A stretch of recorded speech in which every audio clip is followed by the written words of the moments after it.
Assalamualaikum warahmatullahi wabarakatuh. Halo teman-teman semuanya, para pejuang CPNS. Baiklah, kali ini kita akan menjawab soal tes wawasan kebangsaan yang berkaitan dengan bela negara, teman-teman ya.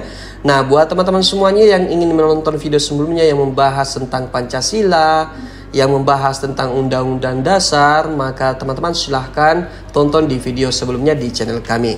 Nah, baiklah teman-teman semuanya, sebelum kita mulai jangan lupa dulu untuk like, share, dan follow channel kami. Nah, sekarang kita mulai pada soal yang pertama. Nah, di sini untuk soal yang pertama yaitu nasionalisme atau semangat kebangsaan merupakan cerminan dari Pancasila yang. Nah, tentu saja teman-teman semuanya harus punya hafalan ya, memahami Pancasila itu sendiri ya. Kalau sila yang pertama itu berkaitan dengan ketuhanan yang Maha Esa, teman-teman ya. Jadi berkaitan dengan aspek religi ya, aspek religi. Nah, karena yang di sini ditanyakan adalah aspek nasionalismenya, maka tentu saja kalau bicara aspek nasionalisme atau semangat kebangsaan, maka yang dipertonjolkan adalah semangat persatuan. Karena memang Indonesia ini adalah negara yang memiliki kebinekaan. Itu berarti di sini yang menjadi semangat kebangsaan adalah semangat persatuan itu. Nah, pada Pancasila yang berkaitan dengan semangat kebangsaan atau persatuan, maka tentu saja untuk sila pertama sudah jelas salah, teman-teman ya. Kalau sila kedua yang bicara tentang kemanusiaan yang adil dan beradab juga sudah jelas tidak benar, teman-teman ya. Sehingga yang saya kira paling tepat itu adalah sila ketiga ya, yang bicara tentang persatuan Indonesia. Itu berarti jawaban yang benar ini adalah sila ketiga ya, yaitu persatuan Indonesia. Kalau sila keempat ya, hikmat kebijaksanaan dalam permusyawaratan dan perwakilan, itu mengutamakan musyawarah ya. Kemudian kalau kelima ini keadilan sosial bagi seluruh rakyat Indonesia, berarti ada intinya semua warga negara punya hak yang sama ya, di mata mau itu di mata hukum dan di bidang-bidang yang lainnya. Nah, itu berarti jawaban yang benar di sini adalah nomor 1, yaitu bagian C ya, pada sila ketiga. Nah, selanjutnya untuk soal yang kedua. Salah satu contoh ancaman disintegrasi dari keutuhan suatu masyarakat di lingkungan pelajar adalah. Nah, tentu saja di sini yang merupakan ancaman disintegrasi itu adalah perpecahan, teman-teman ya, perpecahan. Nah, kalau itu terjadi di masyarakat apalagi di lingkungan pelajar, maka ancaman yang akan menyebabkan perpecahan itu adalah ini khususnya di lingkungan pelajar ya. Kalau di lingkungan pelajar itu berarti kalau kita bicara tentang tindakan korupsi, maka tentu saja pelajar itu belum bisa melakukan korupsi dalam artian mengambil uang sekolah dan semacamnya ya. Nah, itu berarti di sini untuk tindakan korupsi, kalaupun itu dilakukan ya, maka ini tidak signifikan akan menghasilkan disintegrasi atau perpecahan. Nah, kalau yang kedua ya, bagian B, tawuran antar sekolah, tentu saja tawuran antar sekolah ini akan mengakibatkan semacam konflik yang tentu saja agak susah diselesaikan ketika tawurannya sudah menghasilkan ini ya, korban jiwa. Nah, itu berarti tawuran antar sekolah juga itu sudah masuk bagian dari ancaman disintegrasi ya. Berarti kita simpan untuk bagian B, ini ada benarnya. Kemudian bagian C, tindak kriminalitas. Nah, kalau di pelajar tentu saja tindakan kriminalitas ini jarang terjadi ya, jarang terjadi. Sehingga tindak kriminalitas ini kita tidak dianggap sebagai ancaman diintegrasi pada lingkungan pelajar ya. Nah, selanjutnya etnosentrisme. Nah, kalau dikatakan dia etnosentrisme itu bicara tentang pahaman yang memihak kepada kedaerahan ya. Jadi etnosentrisme itu pahaman kedaerahan. Itu berarti pada pelajar tidak berlaku ini, teman-teman ya. Apalagi aksi demonstrasi. Aksi demonstrasi itu adalah suatu hak dalam berdemokrasi. Nah, tentu saja demonstrasi itu bukan bagian dari ancaman dalam perpecahan. Sehingga Yang tepat pada lingkungan pelajar yaitu jawaban bagian D, bahwasanya ancaman disintegrasi atau ancaman perpecahan itu akan terjadi di lingkungan pelajar kalau dibiarkan terjadi tawuran antar sekolah. Jadi jawabannya bagian B. Selanjutnya soal yang ketiga. Nah, pada soal yang ketiga ini yaitu pasal 32 Undang-Undang Dasar 1945 mengandung semangat nasionalisme di bidang. Nah, tentu saja kalau kita bicara pasal 32, maka pasal 32 itu berbunyi tentang pemajuan kebudayaan nasional Indonesia. Itu berarti pada pasal 32 ini itu bicara tentang semangat nasionalisme pada bidang budaya ya. Nah, kalau bidang ekonomi itu di pasal 33 ya. Kemudian untuk bagian B sosial ini berkaitan dengan pasal 34 ya, pasal 34 yang bicara tentang kesejahteraan sosial. Kemudian pasal yang berkaitan dengan hukum dan HAM ya, itu berkaitan dengan pasal 27. Jadi di sini jawabannya adalah bagian A, yaitu pasal 32 berkaitan dengan semangat nasionalisme pada bidang budaya. Selanjutnya soal yang keempat.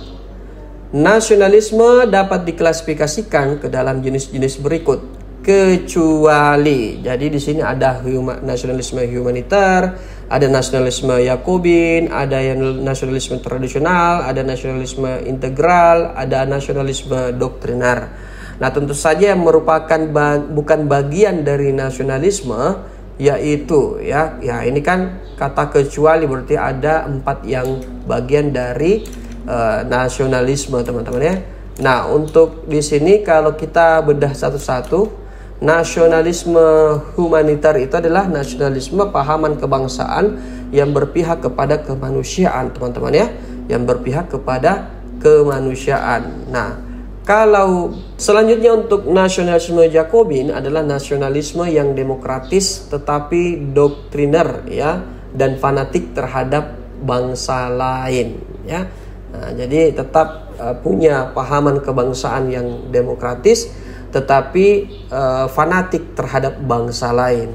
Kemudian untuk nasionalisme tradisional itu adalah sikap cinta tanah air yang ditunjukkan dengan melestarikan kebudayaan tradisional seperti permainan tradisional. Selanjutnya untuk nasionalisme integral itu adalah ideologi yang menyatakan bahwa sebuah bangsa adalah suatu kesatuan organik. Jadi dengan integralisme tersebut akan mempertahankan perbedaan sosial dan tingkatan sosial dalam bekerja sama antar kelas sosial ya. Nah, itu berarti di sini untuk nasionalisme integral ya, itu menganggap bahwa bangsa tersebut adalah satu kesatuan yang saling berkaitan, sehingga yang bukan merupakan bagian dari nasionalisme itu adalah nasionalisme doktriner ya, nasionalisme doktriner. Karena untuk nasionalisme doktriner itu sendiri bagian dari definisi dari nasionalisme Yakobin. Jadi jawaban yang benar adalah bagian E. Selanjutnya untuk soal nomor 5. Nasionalisme memiliki prinsip-prinsip utama yang biasa disebut pilar nasionalisme sebagai berikut. Kecuali. Jadi ada beberapa pilar ya, ada beberapa pilar utama ya yang menjadi prinsip pada pilar nasionalisme ya. Ada yang disebut sebagai unity, liberty ya. Unity itu kesatuan, liberty itu adalah kebebasan, kemudian equality itu kesamaan ya, dan personality itu adalah kepribadian. Sehingga di sini untuk yang bukan bagian dari pilar nasionalisme itu disebut sebagai kognitif ya, yang bukan bagian. Nah, itu berarti jawaban yang benar di sini adalah bagian A. Selanjutnya soal yang keenam. Salah satu faktor penting utama yang berperan pada masa awal pertumbuhan nasionalisme di Indonesia adalah, adapun yang paling penting ya, yang menjadi faktor utama pertumbuhan nasionalisme di Indonesia itu dilihat dari segi bahasa teman-teman ya. Jadi bahasa ini menjadi pemersatu buat para orang-orang terdahulu untuk bisa menumbuhkan nasionalisme di Indonesia. Karena dengan bahasa maka orang-orang terdahulu mampu mengkomunikasikan bagaimana itu kebersatuan, bagaimana kita bisa bersatu melawan penjajah ya. Karena kalau dari budaya itu sudah lama budaya tapi tidak menghasilkan yang namanya perlawanan terhadap penjajah ya. Nah, itu berarti di sini kalau pendidikan ya, tentu saja pendidikan ini mengajarkan bahasa, berarti bahasa inilah yang paling penting ya. Jadi jawabannya adalah bagian B. Selanjutnya soal nomor 7.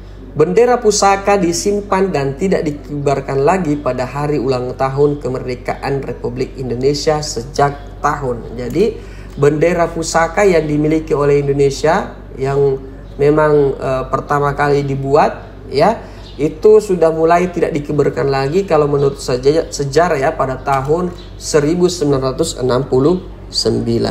ya. Jadi jawabannya adalah bagian D.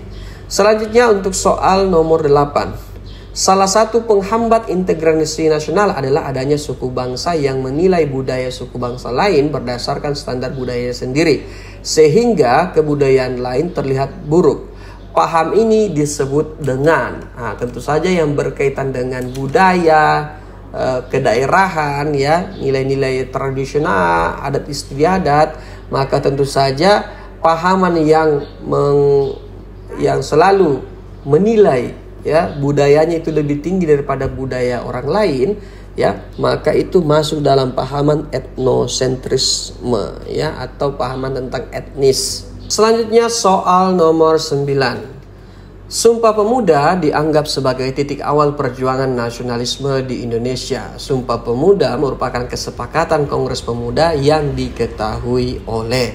Nah, tentu saja Insinyur Soekarno ini tidak hadir ya dalam Kongres Pemuda yang kedua, yang menjadi ketuanya pada saat itu, yang memimpin Kongres kedua itu adalah Sugondo Joyo Puspito. Jadi jawabannya bagian E. Jadi Sumpah Pemuda yang merupakan kesepakatan Kongres Pemuda yang kedua itu diketahui oleh Sugondo Joyo Puspito, karena memang Sugondo Joyo Puspito ini merupakan ketua dari PPI ya, ketua dari PPPI.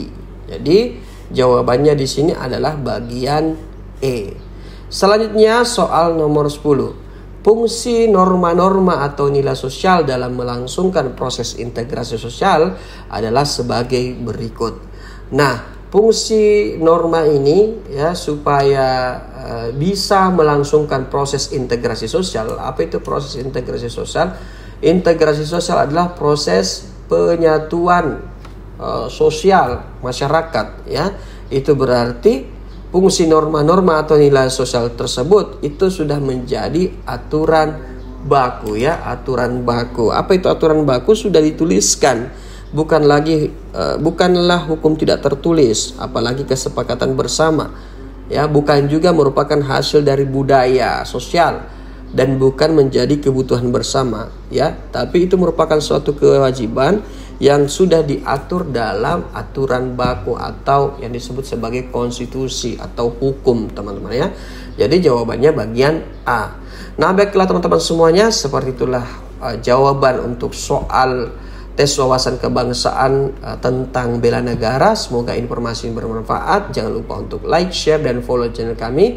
Sekian dan terima kasih. Assalamualaikum warahmatullahi wabarakatuh.